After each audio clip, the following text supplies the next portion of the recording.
سارے stake holders کو صرف اس وقت فوج ہی بٹھا سکتی ہے، ورنہ نہیں بیٹھیں گے، اور فوج کہہ رہی ہے ہمارا ان معاملات سے کوئی لینا دینا نہیں ہے۔ تو اس کا مطلب کہ کیا آپ سمجھتے ہیں کہ فوج کو اب کردار ادا کرنا پڑے گا؟ دیکھیے، یہ کہہ رہے ہیں کہ اس معاملات سے ہمارا لینا دینا نہیں ہے، یہ درست نہیں ہے۔ اچھا،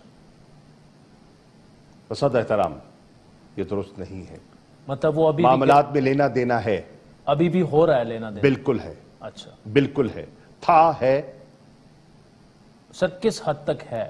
اب یہ ایک اور بحث ہے، کس حد تک ہے کیا نہیں ہے، لیکن ملک ڈوب رہا ہے۔ تو معاملات میں سر لینا دینا ہے، لیکن اس کو آگے بڑھائیں نا، کیا کرنا؟ فوج کو اب بٹھانا چاہیے سب کو، یہ آپ سوال یہ ہے کہ اس وقت ایک سٹیل میٹ ہے، ملک ایک کرائسس پہ ہے، ملک میں ایک اکنامک کرائسس ہے، آپ ڈیفالٹ کے قریب تر ہیں، ٹھیک؟ ملک میں پولیٹیکل انسٹیبلٹی ہے، اور ملک میں کانسٹیٹیوشنل کرائسس ہے ان دا میکنگ۔ اب یہ سارا it's a perfect storm in the making. اس اسٹارم کو ہم نے کیا کرنا ہے؟ ہم نے جتنے ادارے ہیں انہوں نے آنکھ بند کر لینی ہے، جی۔ ہم نے وہ کہتے ہیں نا آسٹرچ مینٹیلٹی، جی، ہم نے کیا کرنا ہے؟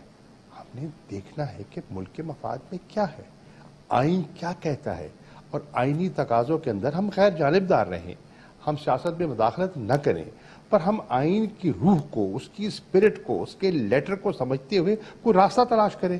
وہ راستہ کیا ہو سکتا ہے ماں سوائے انتخابات کے؟ وہ کیا ہو سکتا ہے؟